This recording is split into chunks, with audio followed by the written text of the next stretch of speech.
afternoon. Welcome everybody to today's open forum Q&A. I am Jane Stevens. I'm one of the team leads here at Zolo, and I'm joined by a couple of the new team leaders as well. So I've got Joel, and I think I've got Danielle joining me in a few minutes as well.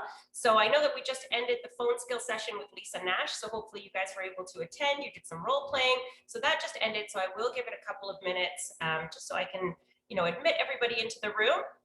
And then this is, as I said, it's an open Q&A. So really whatever you guys want to talk about, it could be anything and everything. We can talk about the CRM if you have questions about that. We could definitely talk about the market if you have questions about that. So I don't have an agenda. I don't have anything prepared in terms of questions. This is really for you guys. So again, feel free to chat with me in the chat box, ask me your questions. And then also you can just raise your hand if that's easier and we can unmute you. So don't be afraid to turn on your cameras as well. It's nice to put faces to the names here. So, all right, I'm just going to admit a few more people. I've got Himanshu joining as well. Awesome. So yes, as I said, I will be joined here in a few minutes by a couple of the new team leads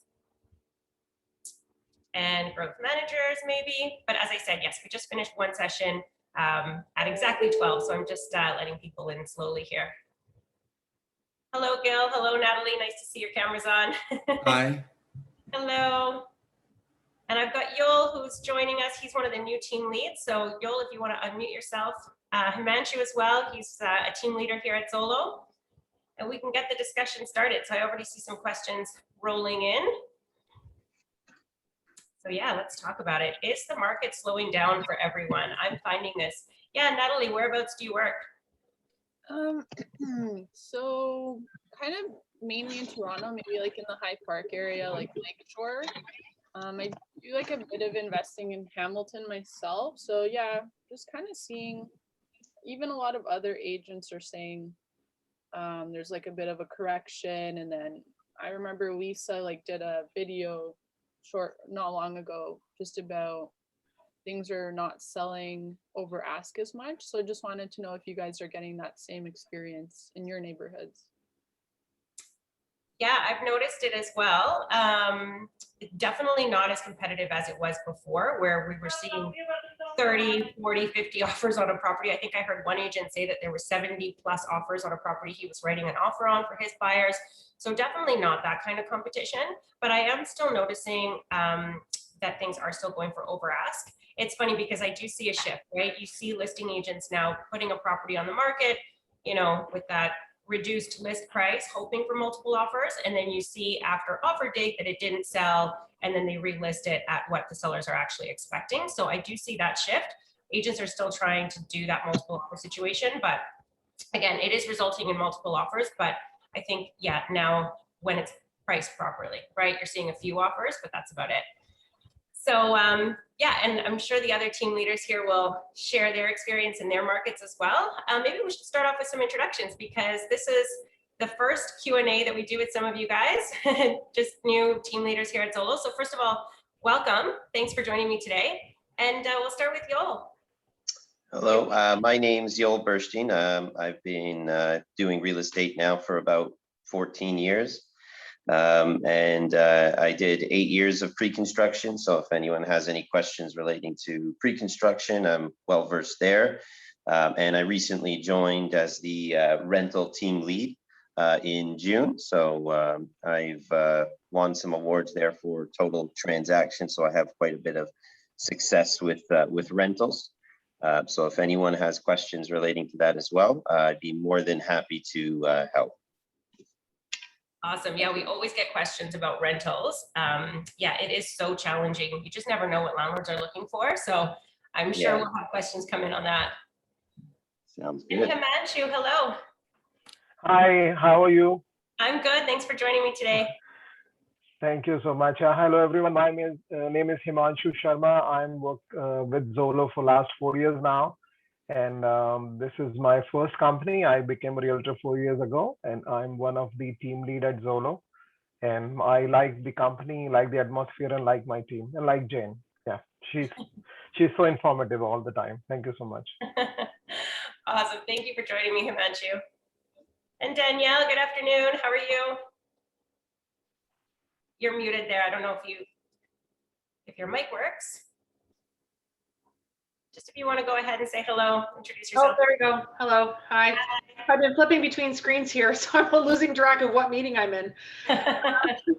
I'm Danielle. I joined Zolo just over a year ago, and I took on the team lead in May. And yeah, it's great so far. I've had good success with Zolo. I came from Sotheby's International, and before that, I was with Royal LePage. So I've been through a few brokerages, and I really like the culture at Zolo. I find there's so much support, loads of training for agents, and a real network of people that I don't feel like we're competing against each other. So we're working together. So I really like that. That's awesome. Yeah, there's definitely a lot of business to go around, right? The leads we get at Zolo are just, they come in all the time. So everybody's busy. So yeah, there's not competition. It's more supportive. So yeah, I love that too. So yeah, maybe I'll have you guys talk about the market in your area as well. Himanshu, do you want to comment on Natalie's question there? Is the market slowing down for you as well? I would say it's not going down. It is still a seller's market, and but the madness is not there anymore. The madness that was there in, I would say, January and February, and like until mid of March, that's not there. So like I have sold, I have a 7th listing being listed, and the offer presentation is tonight. And I have seen that shift from Feb to until today. The things are not as hot as they were, but it still remains a seller's market. So the property which is good still gets many number of offers, always gets sold over asking, but it is not like in February and March that everything that you list gets sold. So it has to be good to sell. That's the only difference I've seen, but still essentially a seller's market. And I normally work in Waterloo region and some of GTA. Waterloo, awesome, yeah. And what do you think about pricing strategy, Danielle? Listing agents, are they still marking things low, trying to generate as many multiple offers, or are you starting to see that they're actually pricing it according to seller expectations and maybe market value? Yeah, I've never seen so many listings being suspended, canceled, relisted. You know, listing agents are really struggling with approach right now, and what the best approach is. Back in February, March, it was list low, get multiples, sell. And you know, in a typical market, you know, you're listing, you know, just over what you're looking for, and then you're hoping to get pretty close to asking price. That's sort of the, you know, the typical real estate market. Of course, this year has been completely different. But what I'm finding now is agents that are like buyers have gotten burnt out through this market, and a lot of them are avoiding multiples. I have 2 sets of buyers right now that have basically said, I don't want to be in multiples. And I'm trying to explain to them, multiples is not always bad. I just sold a house. There was 5 offers and I won, and we only ended up paying $15,000 more than our original offer. So, you know, you can still win in multiples and keep it reasonable. And but a lot of buyers are just tired. And so I am seeing more listing agents listing more accurately, and then not holding offers off, just offers accepted anytime. And then of course we've also seen a lot of you know, they're listing for a bidding war, and then they're not getting what they want in the bidding war. They might get 4 offers, but they're $20,000, $30,000 off of what they're looking for. So then the agents, they're not accepting, and then the agents are relisting the property at what they are expecting, and then not holding offers. So we've seen a lot of that as well. So just changes in approach. Yeah, absolutely. I had a listing right when things were shifting, and you know, exactly what you just said, right? Listing it initially low, expecting multiple offers, and then yeah, there was this, you know, the cancel relist right at your expectation, and then buyers were confused at the new price, thinking that the seller still wanted $100,000 over that, right? So it was a really kind of tricky thing to play with, but yeah, thankfully we see that. Yeah, and that was the fear back in February with listings. when people, they say, well, no, I'll just list, at market value. Like, I don't want to play that game of listing super low.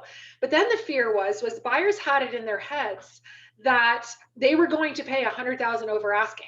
So then when they saw a property listed at 800 and that's actually market value, they were thinking, well, I can't afford 900. And so then you weren't getting people through. So it's almost like you had to play that game as a listing agent. So yeah, things are shifting. We're not seeing a huge difference in pricing, although I am noticing a little bit of a change in final selling prices, but not too much. It's more, there's more inventory, more options, and it's taking a little bit longer to get what they want. But the right buyer typically comes along. Yeah, yeah, that's so true. Himanshu, you have your hand up. Did you want to comment on this? Yes, yeah, I want to add on to what you both said. So my last listing did not sell on the offer day. There were 6 offers, but none of them were like hot enough to be accepted by the seller.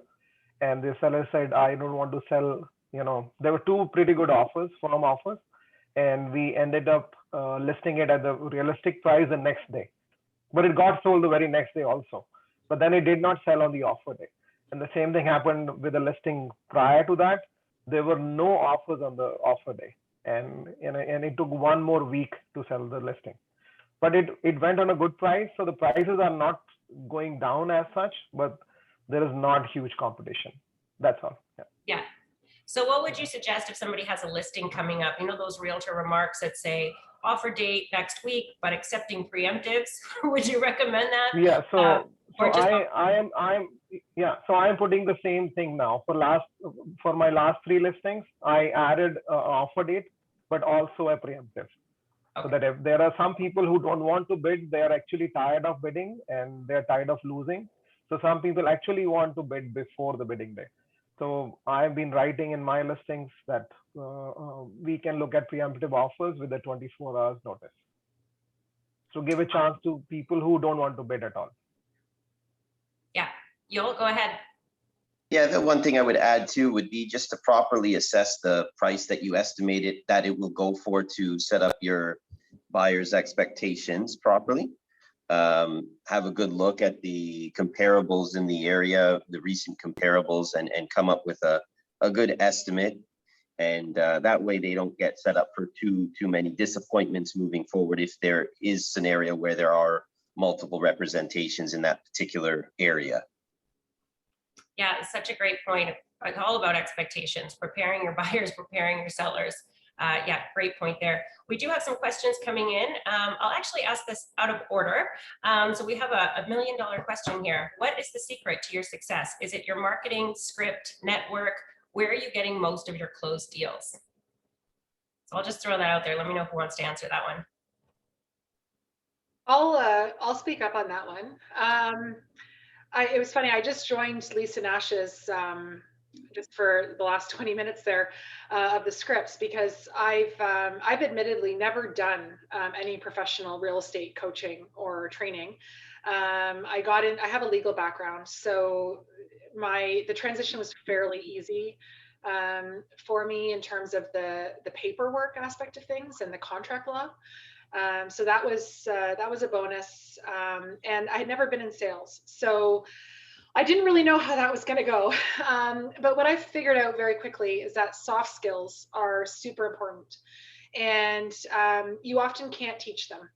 So you have to have the soft skills to be able to not be selling, but to be building relationships.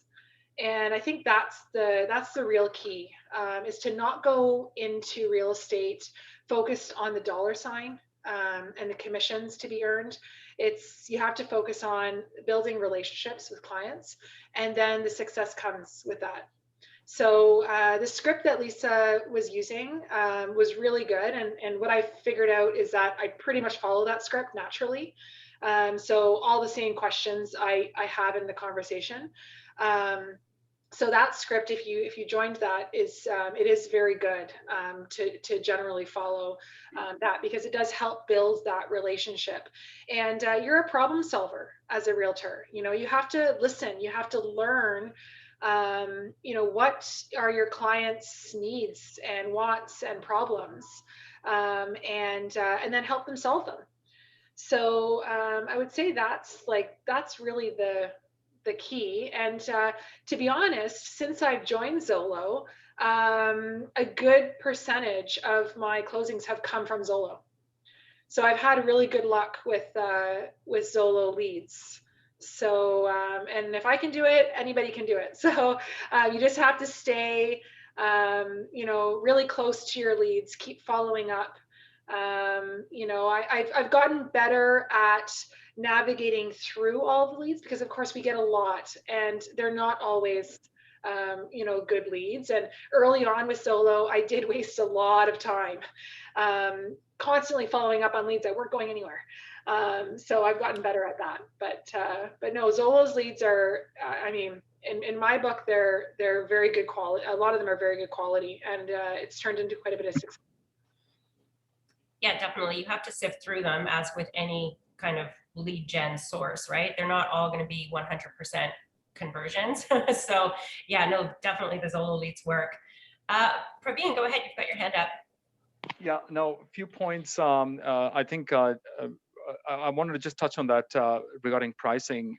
I think we are in the transition phase of whatever it is, like the market correction or whatever. We really don't know. A lot of my clients ask me, "Hey, Praveen, what's going on? Should we wait? Should we hold on to an offer, or should we hold on to buying a home?"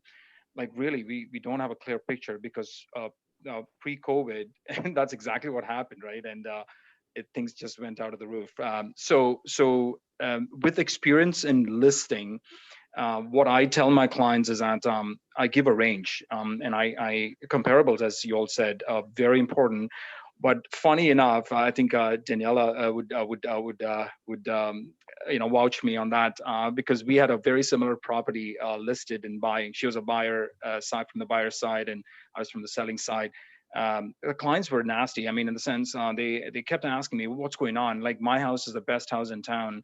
I should get that price that I'm looking at. But little do they realize that, hey, you know what, wait a minute, market correction or whatever is happening right now. And unfortunately, you're in that time. It's a tough one. And I was lucky I could sell it at the price that we were asking for. But there are a lot of other agents who were calling me up and asking me, hey, what price should we list it at, right? It was kind of a nice feeling, but at the same time, like, I got out of it. Yeah, the other thing was totally apart from the point. You know, I was in Lisa's the training on how to do make calls and stuff. I'm from a sales background, and I still lack in a lot of those things, since script is something that I've never been used to. But it's the I think we can really develop that. And again, a lot of my sales have come from, my closings have come from Zolo, so I really trust it and love it. Yeah, you got to make those 100 calls to get that 10 conversions happening. But how you do it is a key thing, right? And that's what I learned from it as well, and that's why I'm there. But reverse search, and that's one of the things that I like to point out, Jane, or if anybody can, the team leads can help us out. Now, I've always had a problem with this, and I know, I don't know what's happening in the background. Because we promote this, right? When I go in for a listing presentation through Zoom or direct, I tell them, hey, you know what, we've got thousands of clients who are interested in your property, and we can actually get through it. Now, I've personally had challenges with it, and I've asked the Zolo support team to give me, like, hey, you know, they say, oh yeah, don't worry about it, it's open, you can go for it. But every time I check it, it doesn't work. Now, what's going on? I mean, why is it not being given to people? If it's not there, just take it out. If it's there, we should use it. I mean, that's my point of view. Any take on that? Yeah, sorry, so you're talking about the reverse search? Yes. Yeah, unfortunately, that's a great tool. I love that we have that available to us. But you're right. I mean, unfortunately, some people do abuse it, right? And it's, you know, it's happened before. And unfortunately, you know, for the agents who are using it legitimately, you know, there's just an algorithm in the background that will just shut it down. But if you do reach out to, I would reach out to Mustafa and just say, I have a listing coming up, you know, this is what I'm doing, then I believe they will sort of flag you and keep it open for you. Okay. So I would go right to Mustafa and let him know that you're using it legitimately, because I think that's just the concern, right? There's just an algorithm in the background that's, you know, making sure that, you know, all of the leads are essentially at the end of the day respected, right? Because if they're in somebody else's Absolutely. CRM, then, you know, we're just trying to, you know, keep things cooperative, right? And, you know, the concern is that another agent might be poaching buyers from other agents' CRM. So that's the reason. But yeah, definitely if you're using it for a listing, it is a tool that's available to us. So just let, as I said, Mustafa know that you're using it and they'll keep it open for you. Perfect. Thank you. Thank you, Jane. Yeah, of course. Himanshu, you two have your hand up. Go ahead. So I wanted to answer the last question. So all my business have come from Zolo. Even all the referrals that I have, they have come from Zolo leads. And I have not done any marketing script or network as such. It's just the Zolo business model that I'm following. And secret to the success is I always think that it's just a deal for me, but it's a big house for them. So I cannot, you know, for me, just another deal, you know, it's just another 1 or 2% of the house, but for them, it's a whole house. I mean, they would be living into that house. So I help them buy that house, and the money naturally comes because that will come at the end of the transaction.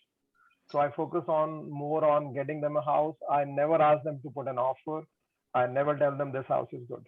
So they're always free with their will to choose whatever they want. And people like to work because when they're free, they work better. And I never tie them up with a BRA. Even if I'm putting an offer, I normally make the BRA for that property only. And I tell them, I'm a good agent. I tell them I sell that thing also. I tell them I'm a good agent. I'm not tying you up with any contract. You are free to walk away if this offer doesn't work. And they always stay. I've seen that. Nice. Yeah, Actually, I love that comment. So you're right. So yeah, Zolo leads and then the referrals from the Zolo leads is a great platform for not just that business, but also future referrals. So how do you ask for referrals? Do you ask at all or did they come? No, I don't ask referrals. They always give it to me. Yeah. I have never asked for referrals. It is like keep doing something for them. And what I believe in, if you keep giving them something like maybe, you know, a birthday wish or wish them something on a national holiday and, you know, pop by, give them some coffee or something. The only thing they can do is give you business, because we can give them so many things, but the only thing a client can give us is a referral or more business. So it is like automatic response from them. So if you keep giving them something, what they can give you is a referral or a business. This is what I believe in. Yeah, we have a question about referrals coming in. So is it okay to run a campaign and reward the client? What reward is allowed, if any? Yeah. So, I can answer this one because I'm sorry, Tanya. Oh, that's okay. Go ahead. Okay. So normally, you know what, if they give me a referral, and when they give me a referral, I normally tell them that I share my incentive with them, and I give them $500 of a gift card. And nowadays, because of COVID, I normally email transfer that money, and I write on the subject or a memo that incentive for this person. And this is what I'm doing since the COVID started. Before that, I used to ask them what store they like, big box store they like, and give them a gift card for that amount. Nice. So do they know that that's coming before they give the referral, or is it just a nice token of appreciation after the fact? Like you're not giving me business, and this is my way of sharing. No, I don't tell them if you give me a referral, you will get $500. It is after they gave me a referral, I say this is what I normally do. Awesome. Nice. Yeah. So I'll make a comment on this. From a legal perspective, and I can't quote our code of ethics, but as realtors, we actually aren't allowed to pay for referrals. We could actually get quite in a lot of trouble for it. So we're actually not allowed to give any type of incentive for referrals. Now, that being said, a lot of agents do. And you know, myself included. I just actually recently, I'm actually going tonight to meet with some clients. They closed during the shutdowns and I couldn't go over there So I'm bringing them their closing gift tonight. And in the meantime, they had actually referred another set of clients to me, and I've actually closed on their deal now too. And so in their closing gift card, I'm, giving them a little gift card. I'm not making any reference to for the referral, that it's for a referral in writing. So I'll let them know, I really appreciate the referral, and I hope you enjoy this night out, and I really appreciate it. And, I hope to help more of your friends out in future. But legally, we are not supposed to give any type of compensation for referrals. Danielle, sorry, I didn't raise my hand, but quickly. So does that include, I mean, that's a good point, and that's one of the reasons we'd asked. I think we talked about it before as well. But does that include any expensive, like an expensive wine, for example, or does that include all of that as well, or no? Well, my understanding is that you're only allowed to gift for client purposes. So, like if you've done a deal with them and you're giving them, the wine as a, thank you for being my wonderful client, then that's fine, as long as you don't make reference to it being for the referral. Like I said, there's a gray area. I mean, most agents will tell you if people constantly refer business to you and you're not acknowledging it, then they're probably going to stop. Right. So, but a lot of like the really strict agents who go by the law, the word of the law, Jane, Sandra on hacks like this, she will say, the only thing I will do is thank them verbally. And so, it's really up to you on how far you want to cross that line. But yeah, like I've gifted people, like a lot of realtors around Christmas will do the pie delivery, right? So they get all their favorite clients and they go drop off pies or whatever, right? And you can absolutely say, like, oh, thank you so much for, this business and this and that. And I'm sure lots of realtors, like Himanshu said, give monetary bonuses to people who do that. However, technically we are not allowed. And if any of those people ever reported us saying, oh yeah, I received a referral, like a fee for sending this, we are then breaking the code of ethics and could be in trouble for that. So just be careful. Yeah, awesome. And you mentioned, actually, I'm gonna use this here. So thanks for mentioning the Facebook group. So Real Estate Hacks is a Facebook group, and there are many. And actually, this brings me to this question Nizan asked earlier. So how can we access coming soon and exclusive listings? Of course, we do have the workplace group available to you. So we have listings that your colleagues here at Zolo are posting. So you'll see coming soon listings there. But search Facebook, go and join some groups. I'm part of one agent selling Halton, right? So they all post their coming soon listings. So I'm sure that there are other, resources out there, but yeah, search Facebook, join some groups. Manju, go ahead. Yeah, the listing service that we use, listing appointment service, Schedule Lock. So you can actually post your own exclusive listing and Schedule Lock, and you can find what else is exclusively listed on Schedule Lock. If you log into Schedule Lock, you will see exclusive listings that are posted on Schedule Lock by the realtors who use Schedule Lock. I did not know that. That's awesome. Yeah, I think Broker Bay has that as well. So that's good to know that Schedule Lock does too. That's awesome. So actually, I'm just gonna add on to that whole question, Praveen, about the referral. So if you actually go, I just Googled, if you go onto the RICO, there's actually a bulletin posted. So you should take a look through that. And it actually, I haven't actually read it. I'm just looking at it for the first time. But as I said, it says, depending on the specific situation, this may not be permitted under the Real Estate and Business Brokers Act. And in other situations, written disclosure may be required. So that's definitely something to look more into. I'm not exact, I would have to read through this because I'm not sure. Oh, it says permitted with written disclosure. Registrant receiving referral compensation from an unregistered third party. So anyways, you should read through this because it does discuss the code of ethics, when it's appropriate, when it's not. And if you are doing it, that written disclosure would be required. So I would definitely recommend reading that. It's a bulletin and on RICO. Thank you. Great, thanks for that, Danielle. We have a couple of other questions coming in, but Praveen, I see you have your hand up again. Go ahead. Yeah,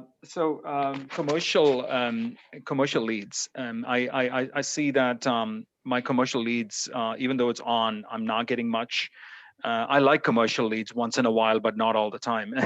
and I see that Mustafa had asked if anybody wants to join like commercial exclusive, and I didn't want to do commercial exclusive because I like residential. But I've seen lately that I'm not getting any leads. Is that the case? Is it because it's all been given off to the team that has been built exclusively for commercial? Is that the case? Does anybody know? That's a good question. That's a tech question.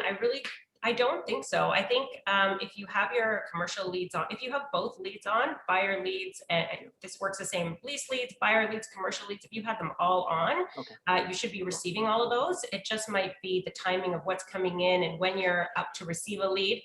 That might be just why you're getting more of one type over the other, but I don't believe that that's intentional. But great question. We have Natalie asking as well, that she recently turned off her lease leads because she wants to focus on buyers and sellers. However, I'm only getting one lead maybe every 2 days now. Has anyone else found this significant decline after turning off lease leads? And if so, do you go back to turning them on? Yoel, do you want to jump in on this? I know it's leads and not leases necessarily, but. Yeah, I would just say that the best thing to do is just stay active on the CRM.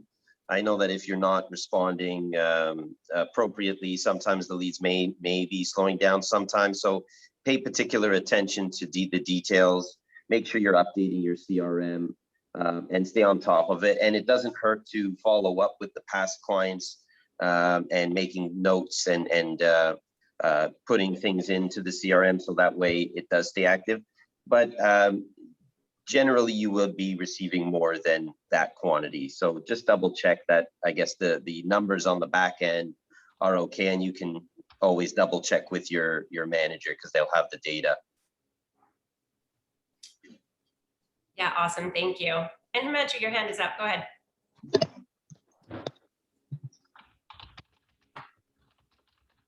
Himanshu?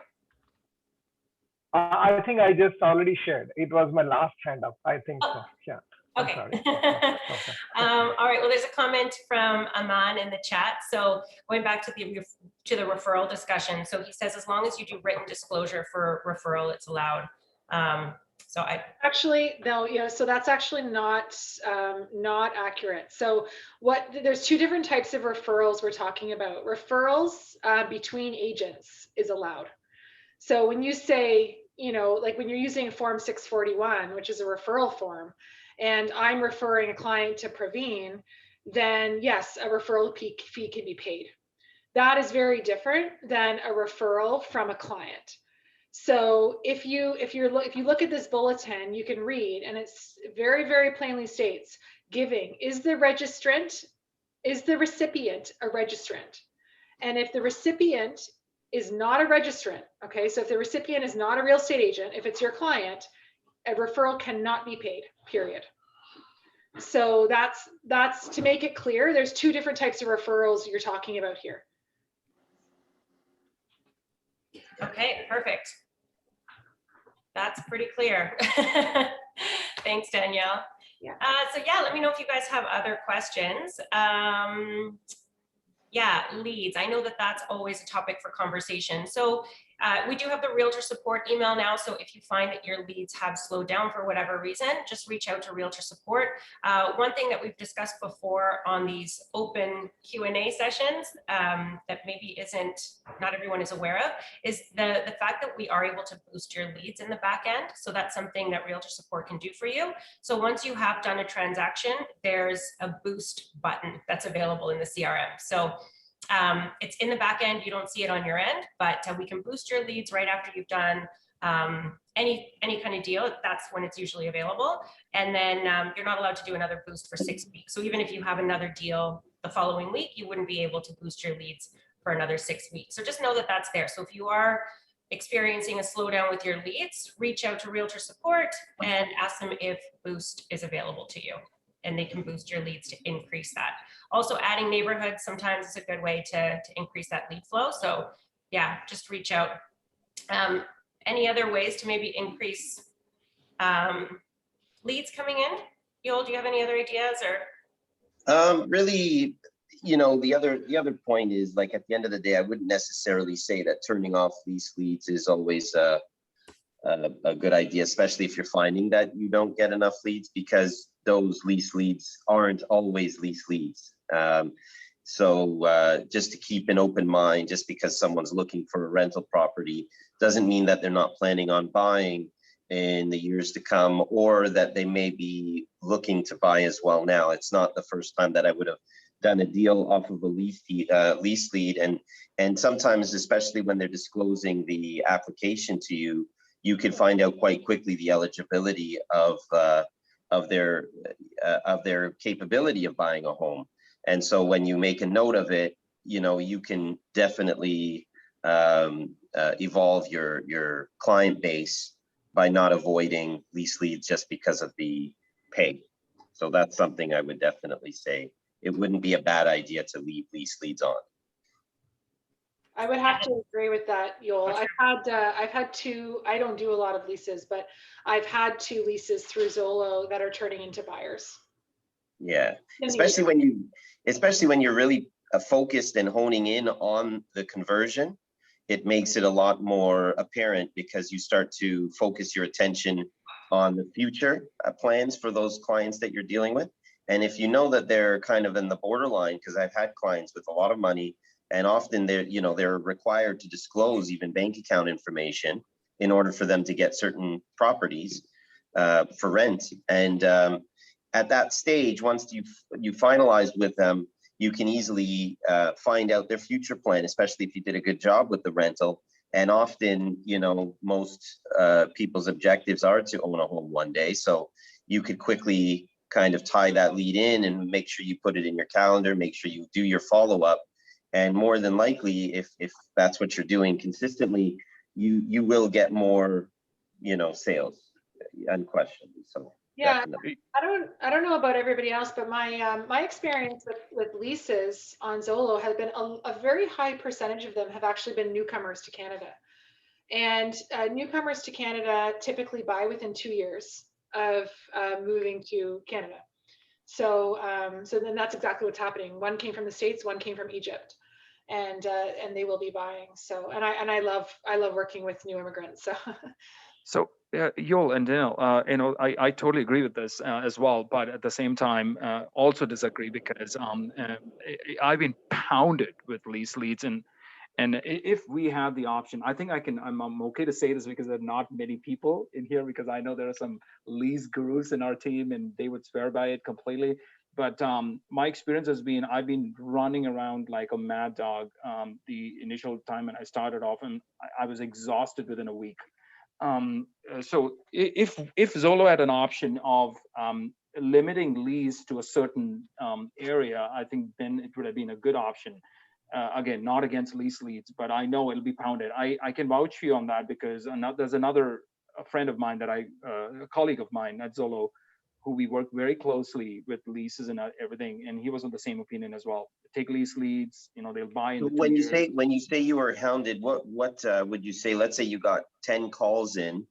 How much time do you say you were spending both on the phone and driving around, let's say, and how many trips does it take to, let's say, close the lease deal? Yeah, for sure. So my area, comes into the area that you're servicing becomes a big challenge. I do GTA primarily, which is not Toronto, but except Toronto, Brampton up to Burlington, and that's the area. That's a Brampton, Mississauga, Burlington. So that was a huge. So all the leases that were either one day I'll get one all the way down near end of Brampton, which is where a lot of people like to get a lease because it's more affordable. and then I would get one in Burlington. So it was back and forth, never had time. And the funny thing about leases is that everybody wants, they have so many criteria about leasing a house. It's just leasing a house. They have a criteria. We get the criteria in and then we go, but they just simply don't like it. Okay. But quite a So challenge. I would say that there's a potential there, because I'm not saying necessarily that I would disagree, with everything you're saying. But I find that when I'm doing a lease deal, I'm very cautious when I'm qualifying the clients. And so, and also if I understand, sometimes the clients, when you're getting that long list of needs, what I always say is make sure that you take the time to scout out the areas and the properties on MLS if you have a good eye for kind of what the quality or the property is going to be like, and try to see if you can actually match it to think whether or not your client's going to be actually interested. And if you kind of can take control of the scenario, you'd be probably quite surprised if you kind of take control. If you know it's not going to be meeting their requirements, you can save considerable time, especially if you got the application and the documentation in advance, so that you know that they're ready. And if they do have a locked in date, so like usually with leases, you have a quick turnover. So someone who's leaving, if they tell me I have been given notice from my landlord, I have to leave at this date. Now I know that by this date that they have no option. So there's a certain desperation and desire or need. But if it's someone who's just looking, I wouldn't take them if I know that they have absolutely no reason or desire to move. They haven't given notice, because these properties are available immediately. So it really depends on the circumstance, but I do understand. But if you find that perhaps there might have been maybe something missing within your qualifying or through your process that might be wasting more time than you think you would actually need. So true. I think I came down to the point where it was the area that I had to reduce the geographical area that I'm servicing, because time to get from one point to the other and to come back and do follow-ups, and I was losing out on sales, yes, buyers and sellers. Yeah, no, the moment I stopped leases, suddenly my listing presentation, the listing clients had gone up, buyers had gone up as well. So I completely, stopped leases completely. But it's a shame that I love commercial, and I wish I had commercial leasing going on. But unfortunately, you can't swap between those. It's either switch on lease or off lease. So I understand you can't suit it to your needs, but I agree with you. You'll completely. It's a great tool. I know there are people even in our team that make $150,000 to $200,000 just by leases only, and I totally get that. But yeah, it's quite a challenge. I think I'm not there yet. Yeah, and even with the location, because like you said, one of the first things I do is I find out where they work. And then I really ask them directly, like, which area do you want to actually be in? Because you'll find out quite quickly, like they'll drive from one area to the next, and then, they'll tell you right after, it's a little far from my work. But if you kind of took control and say, look, if your work is here, there's a certain amount of logic there too. So you can eliminate areas, especially when you're doing rentals. You don't have to necessarily show them all the best. Like you said, it doesn't have to be the best house necessarily. But narrowing it down, taking control of the scenario, and finding, kind of getting a good idea of what they want, showing them the actual units that that they may like. And sometimes the clients really don't have a good eye, like it looks a little aged and old, and if they're telling you they're looking for something a little bit modern or new, you could tell them up front, like, when you go in there, like you tell them the flooring, describe it to what it will be. So right away you can eliminate it, because they may not be aware of all the details within the photos as you might have been paying attention. They sometimes just look, oh, nice area, nice house, got 4 bedrooms, looks good, price is good. They didn't really look at the flooring. They didn't really take the time to look at all the details. So that could also help both with the location and focusing in on what they're wanting and matching what their criteria is with what you're showing. That will go a long way too, I think. Fair enough, Yul. Thanks a lot. Thank you very much. Just one point, Jane. One of the things that I've heard when I meet clients is that they said, "Oh, okay, what is Zolo?" Right? Yeah, they know that it's an online brokerage or something to do with online. They don't even know whether it's an independent brokerage that has full-fledged agents like us. So of course we do that that exercise of telling them what it is. But a lot of people believe that we are exclusively for leasing only. I've heard a lot of clients tell me, oh, we thought it was only for leasing. Now, I know that when we started off this year, even in our ZoloCon, Mustafa did mention that we want to get away. Not away, but we want to be more of a listing. They want to see more listing. Zolo listings outside. When you walk out, you can see a Zolo board out there. You'll be so proud and happy. Now, is that the case, or am I getting that wrong? Yeah, no, there have been some changes in the back end so that when people are requesting information about a property that is for sale, now they can request their preferred showing day and time, and they can also let us know if they have a property that they need to sell, maybe before buying. So there's a little question that's been added to that sort of thank you page. So yeah, I know that they are going to be shifting more towards that. Or I guess implementing it more in the site so that we find out, if we are talking to sellers, right? Because usually it comes to us as a buyer lead, and then we discover in our own conversations that they do have a property to sell. So yes, they will be, I don't want to say shifting the focus, but yes, implementing that for sure. Yeah, so definitely, yeah, you guys chatting about lease leads, definitely there's an opportunity to convert them to buyers, absolutely. And Natalie was asking here about really newsletters, but what I wanted to say was, in order to convert those lease leads to buyers, you really do want to have a system in place so that you can follow up with them strategically. And one of the systems that I usually recommend is Exact, because it also does provide a template newsletter. They change it every month. So if you're looking to implement a newsletter, I would recommend Exact because it's kind of a good all-in-one. Not only will you be able to do your newsletter, but that's also a place where you can track your clients.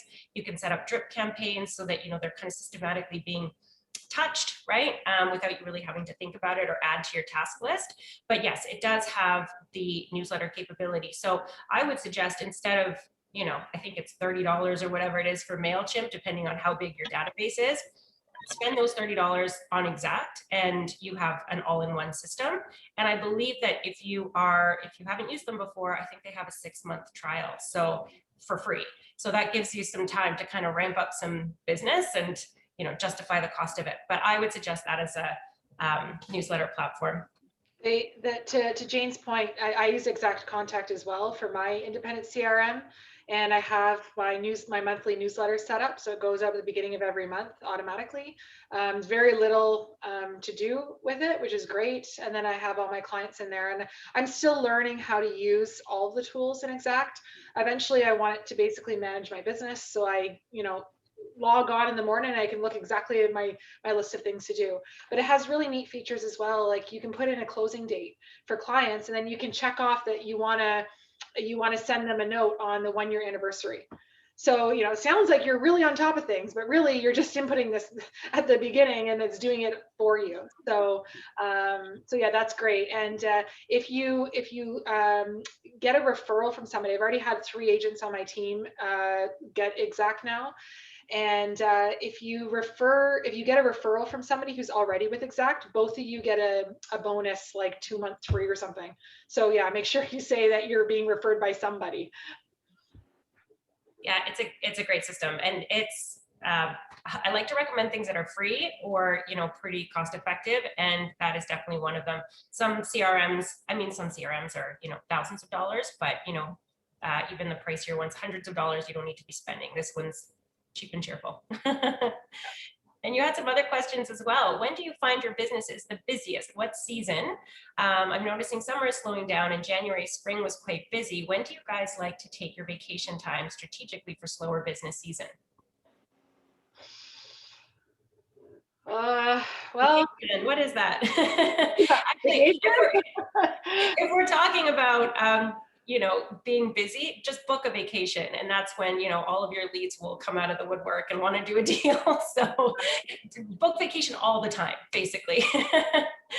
I like to take January off if I can, but you're right. It shifts every, year is different, when buyers are looking, when sellers want to sell. So that could probably change every year, but I would say generally speaking, real estate friends, I've seen also kind of take January off usually. But yeah, what are your guys' take on that? What do you suggest? I feel like typically, November through beginning of February is typically a little bit slower. Most people, November, you're looking at Christmas closing, which is not ideal. So typically you see a slowdown November, December. So I like November personally. And then things start picking back up. Well, it used to be early March, and now the last couple of years it seems to be, well, since 2017, it seems to be early February or before. So, but I mean, yeah, ultimately you have to take off whatever time you need to take off, and then just have a plan in place. Make sure anybody who you're actively working with has somebody to call if something happens and they need assistance. Do we switch off the client the leads off or on? Keep it on or off? What do you suggest? No, if you're going away, you should be switching your leads off. Jane, I think that's your advice too. Is that? Yeah, unless you have somebody, unless, it depends on what kind of vacation, right? If you can still, call a few people back and you're kind of checking your phone and your computer anyway, you can start conversations, but I mean, you would be able to show them property. So it just depends, on how long you're going to be away. And like I said, what kind of vacation it is. If you're really unplugging, then of course, turn off your leads. You don't want to leave those unattended in your CRM. Praveen, I even turn off my leads for like a day sometimes. I'm not sure if I've never really had too much issue with my CRM, dying out. Like I know some people say, oh, I haven't received a lead in a week type thing. I've definitely had slower weeks, but it seems to always come around. So I just trust that it'll kind of come around. But I mean, there's been Saturdays where I'm fully booked or I'm traveling or whatever, and I just turn my leads off for the day, because if you leave them on and then you end up with 8 leads that you haven't responded to, then the system is not working either. Exactly. So, no, that's good to know that, to Yoel's point as well. Now, if that's the case, I mean, I love leases as well. It's a great way to get things going. So if I have the option of switching on and off whenever I want to, so I can catch up to my leads. Yeah. Hey, you know what? Why not? Absolutely. I'm more than happy to look at leads as well. I mean, leases as well. But I was told, not going to say who, but I was told that it's not a good idea to keep it off, and switch it off every now and then. So that was the impression I had.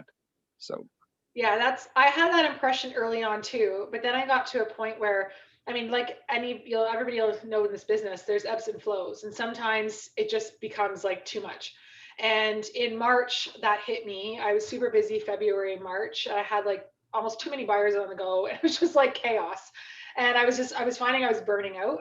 So I just flipped my leads off for a couple weeks, and I wasn't really sure what the outcome was going to be when I turned them back on, but they picked up. It only took a few days, and then it picked up again. So, you have to kind of, early on with Zolo, I started last late May in 2020, and I ran around, like you said, Praveen, with like a crazy person all through June. I was like, this is nuts. And of course, I wasn't doing any deals yet because I just started building these relationships. And I thought, oh my gosh, like this is crazy. And then mid-July hit, and I think I did 5 deals within about 10 days. And it was crazy. Like all that work in June paid off. And but of course in July, I'm like, I had to turn my leads off again, because I'm like, I can't deal with all of these deals as well as new leads. So it's sort of a catch-22. You get really busy and the system sends you more leads, and you can't deal with them. So yeah, I've just learned to sort of trust it. It'll come around. Yeah, and we have a comment here from Shoei. So he's experienced that if you switch on and off, then the system won't send you leads for a period of time. So you know what, the Zolo CRM sometimes acts differently for different people. We have Steve Montroy, who's a growth manager in Ottawa, and he actually recommends to his team that, on Sunday night, Sunday night, I think he said, just log out completely, log out of the CRM on your phone and on the computer, and then re-log in Monday morning, and it gives you a boost. That's been his experience, and that's what he recommends to his team. So if you're finding that that's not working for you, then just keep whatever's working, right? Don't touch it.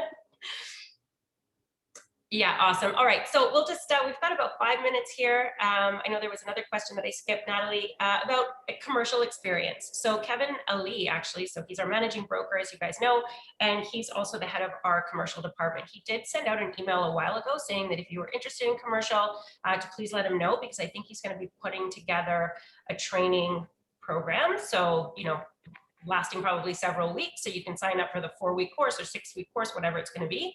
So yeah, if you don't have that email, I'll find it. I don't delete any of my emails, it's crazy. So I can send that to you. Otherwise, just reach out to Kevin, and I'm sure he can let you know the status. Jane, I think the timeline on that is over. He's had a lot of reply to that, and he's closed it. In fact, I'd followed up on that. Another point to that is it's only exclusive. So if you're planning to do residential, you're not going to get it. It's only for exclusive commercial. So if you really want to do commercial 100%, yeah, you can go with that. Now, I can add to that as well, Natalie, if I may, please, Jane. The kudos to Zolo on this one. I had no clue. I still have the commercial, the textbook from my real estate studies.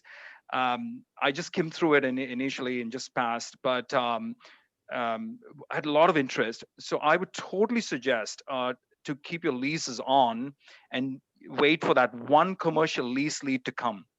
And when you get it, just call me directly, please. If you call the commercial team, they'll say, oh, it's too tough, we'll help you out and all this. It's not too tough, because the good thing is Zolo has all the clauses in there. All you have to do is to read through it once, and whatever you don't need, just take it off. And the best part about commercial is, like, if there are experienced realtors on the other side, on the selling side, just call them up and say, hey, Jane, you know what, Jane, I'm new to commercial. I know you're so experienced. Can you help me out on this? If I make any mistake, please excuse me on that. And I've done that, and it works like magic.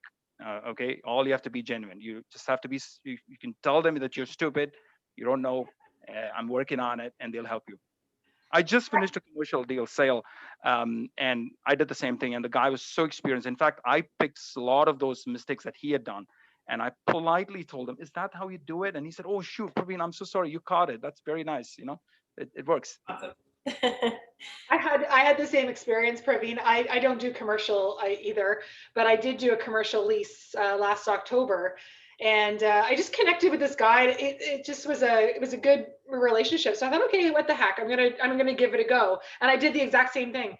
I got the commercial agent on the other side, was highly experienced. I recognized the name, and I did the same thing. I called him. I said, listen, I don't do this regularly, but I had an idea, of course. I used to work with legal commercial contracts, so I had an idea. But yeah, we just worked on it together and put it together, and it's a little bit of a boys' club, I find, commercial. It is. But it's fun, Natalie. It's amazing. I love it. You get a business feeling to it as well. I come from a corporate side for the longest time, and I always wanted to have that feeling. So when you go, you know, you suit up and, you know, take your laser measuring tool and stuff, you know, showcase that you're really good at it, and then you know, meetings go well as well. So that's pretty nice. Awesome. Good stuff. Well, thanks so much, you guys. This has been really fun. We had a small group today. I know we're competing with some nice weather out there. So thank you for joining me. Thanks for the discussion. Team leads, thanks for joining me. And yeah, we'll do this again next month. At the end of every month, we do an open Q&A. So we'll see you then. And yeah, enjoy the weather. Thanks, everybody. Thank you, Jane. Thank you. I really appreciate it. Bye. Bye.